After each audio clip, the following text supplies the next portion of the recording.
Di Mindstack secara resmi memprediksikan akan ada pandemi kedua setelah pandemi pertama sudah lewat nih, yang imbasnya bahkan lebih berat jauh dibandingkan pandemi pertama. Menurut data kami di Mindstack, sekitar 2025 akan terjadi pandemi yang bertema cyber pandemic. Ini resmi diumumkan dari WEF, World Economic Forum. Jadi ini bukan conspiracy theory, tapi ada data yang menunjukkan bahwa kemungkinan besar akan ada pandemi kedua, dan imbasnya pandemi cyber pandemic ini bahkan jauh lebih berat, jauh lebih susah dibandingkan pandemi pertama. Jadi kalau Anda tertarik untuk mengungkap isu ini dan mempelajari gimana Anda bisa hadapi krisis ini apabila terjadi, maka nonton video ini. Dan kalau Anda siap mulai, ya mari kita mulai. So, seperti semua video dan prediksi yang kita kasih di channelnya Mindstack, kita gak pernah pakai opini doang. Kita selalu merujuk kepada data. Makanya prediksi kami rata-rata akurat semua. Hal pertama yang saya mau menunjukkan kepada Anda adalah dua video. Yang satu dari orang netizen, yang satu lagi resmi dari seorang WEF. Ini aku putar dulu yang dari netizen. Well, first and foremost, the reason I'm even paying attention to the World Economic Forum and their exercises is because they notoriously, in 2019, ran an exercise for a coronavirus pandemic that oddly all became true. They simulated that coronavirus pandemic. It was the World Economic Forum in collaboration with the Bill and Melinda Gates Foundation, in collaboration with Johns Hopkins University. And they say, you know, the coronavirus pandemic is inevitable, and then boom, it happened the very next year. So, itu video pertama dan durasinya beberapa menit. Hanya saja observasinya si netizen ini saya sangat setuju, yaitu sebelum terjadi pandemi pertama, beberapa bulan sebelum itu, WEF, World Economic Forum, menjalankan drill untuk coronavirus pandemic. Dan beberapa bulan kemudian, boom, langsung terjadi. So, observasi bahwa apa yang didrillkan oleh WEF, ujung-ujungnya terrealisasi, menurut saya poin yang bisa jadi valid. Tapi tentu saja harus didukung sama bukti lebih dalam lagi. So, dari situ kita cari lagi dan ketemulah video kedua yang saya mau tunjukin sekarang. Coba diputar. We all know, but still pay insufficient attention to the frightening scenario of a comprehensive cyber attack, which would bring to a complete halt to the power supply, transportation, hospital services, our society as a whole.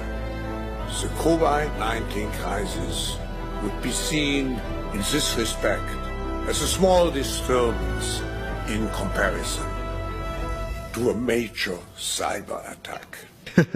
So, Anda sudah dengar sendiri kan? Ini bukan lagi opini pribadi, bukan konspirasi teori, tapi langsung dari mulutnya ketua WEF. Dia bilang akan ada pandemi baru yang akan membuat pandemi pertama terlihat kayak cuma urusan kecil, hal sepilih doang. So, ini sesuatu hal serius. Anda harus sekarang pelajari sifatnya pandemi ini akan seperti apa, cara hadapinya bagaimana, dan kalau kita gak siap, apa yang akan terjadi ke kita. Nah, untuk menjawab itu, saya selalu lihat ke analisa data yang sudah ada. Analisa saya adalah ada satu hal yang langsung jadi tanda tanya buat saya. Kata pandemi, kalau Anda lihat ke KBBI atau ke dictionary, artinya penyakit yang menyebar ke seluruh negara atau seluruh dunia. So, kata pandemi sebenarnya sesuatu hal yang berhubungan sama medis. Kenapa kok sekarang dipakai buat sesuatu hal yang non-medis? Cyber pandemic. Kalau alasannya mereka, ya karena virus online itu kayak virus penyakit medis. Tapi kalau saya pribadi lihat, ini tuh seperti kayak tahu di Amerika atau di dunia barat kan kata gender, jenis kelamin sudah mulai digantiin definisinya. Dulu jelas cewek, cowok. Sekarang ada cewek bisa jadi cowok, cowok bisa jadi cewek. Ada yang tengah-tengah yang gak jelas, mau saya identify kayak avocado malah bisa sah menjadi avocado, ya kan? So, aneh-aneh. Kata pandemi juga sama. Katanya sendiri sudah mulai diganti definisinya. Jadi sesuatu yang bukan merujuk ke hal medis, penyakit yang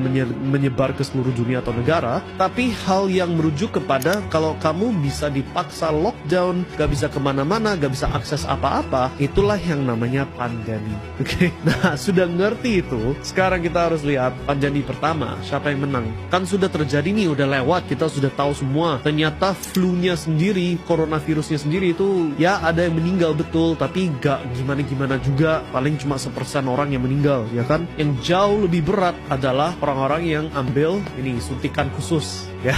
Di UK, di Kanada sudah minta maaf pemerintahnya. Deeply sorry for anyone who was inappropriately subjected to discrimination as a result of their vaccine status. I'm deeply sorry for any government employee that was fired from their job because of their vaccine status. Mereka minta maaf, sorry kita maksa kalian harus ambil suntikan. Di UK, orang-orang mulai meninggal gara-gara jantungan sama liver yang secara resmi gak dikaitin sama si suntikan pandemi ya.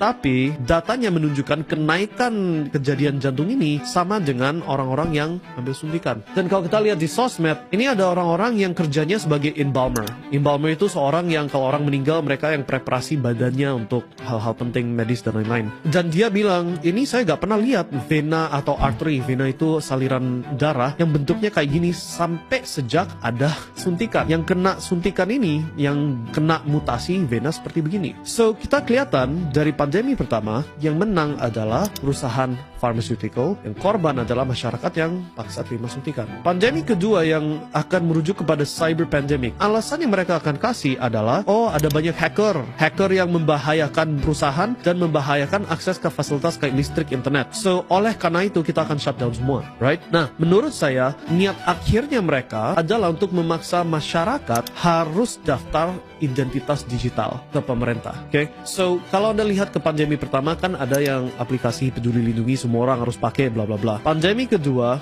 barunya apa? Sekarang sudah ada yang namanya CBDC. So, kita sudah cover di channelnya MyStack. Pemerintahan Amerika, Eropa sudah resmi keluarkan yang namanya digital currency. So, digital dollar, digital euro, dan lain-lain. Dan sifatnya digital currency baru ini adalah uang yang bisa diprogram. Dalam arti, kalau kamu nggak nurut, kalau kamu diduga melakukan sesuatu, langsung bisa cut. Uang kamu nggak bisa diakses. Fasilitas listrik, internet, dan lain-lain semua bisa di-cut berdasarkan sifatnya kamu. Nah, untuk sistem itu bisa jalan, semua masyarakat harus daftar digital identity. Harus bisa tracking secara sidik jari atau mata atau apa itu bentuknya belum tahu. Sehingga kita itu ibaratnya semua manusia jadi kayak sapinya pemerintah. Seperti kalau ada pertanian, ada banyak sapi kan dikasih branding. Psst, gosongin kulitnya biar tahu ini sapi saya. Sekarang pemerintah akan gosongin kita semua. Paksa digital identity supaya kalau kita nggak nurut, kalau kita kabur dari negara, kalau kita apapun lah yang nggak sesuai agendanya pemerintah, internet bisa di-cut, listrik bisa di-cut, uang bisa di-cut, akses ke apapun yang penting semuanya di-cut. Ya udah, kita jadi budak semua. Itu menurut saya tujuan akhirnya pemerintah menjalankan yang namanya cyber pandemic. Dan kalau sudah ngerti itu, ya that's pretty scary. Itu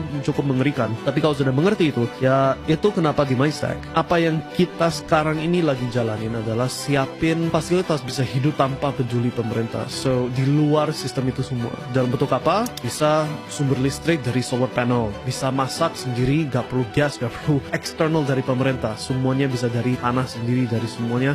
Ibaratnya itu kalau saya harus survive, gak perlu tergantung, ngemis-ngemis. Pemerintah tolong kasih saya akses. Semuanya ada di lingkungan saya. Dan kalau kita ngomong soal uang saya sudah sedikit sekali yang bentuknya rupiah. Sedikit sekali. Mayoritas uang saya sudah diganti. Ada sedikit emas dan perak kecil sekali, tapi mayoritas besarnya di cryptocurrency. Kenapa? Karena bisa dibawa kemana-mana, cukup bawa satu USB yang namanya Ledger.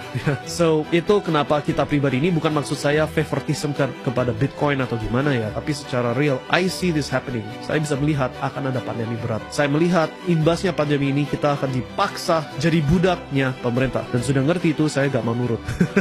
Ya, itu kenapa kita siapin lahan yang semuanya bisa sustainable di lahan tersebut, so off-grid living. Itu juga kenapa kita lagi sekarang ini aktif sekali masuk ke Bitcoin mining, ke semua itu. Semuanya bertujuan supaya gak perlu peduli sama pihak eksternal, pihak pemerintah dan sebagainya untuk bisa survive. Semoga apa yang kita cover di video ini walaupun mengerikan, membuka mata bahwa bisa jadi akan ada sesuatu kejadian yang gak kalah arahnya dibandingkan pandemi pertama, dan semoga bisa memberikan jalur untuk Anda bisa persiapkan diri ya. So, sampai jumpa di video selanjutnya dan sukses selalu. Bye.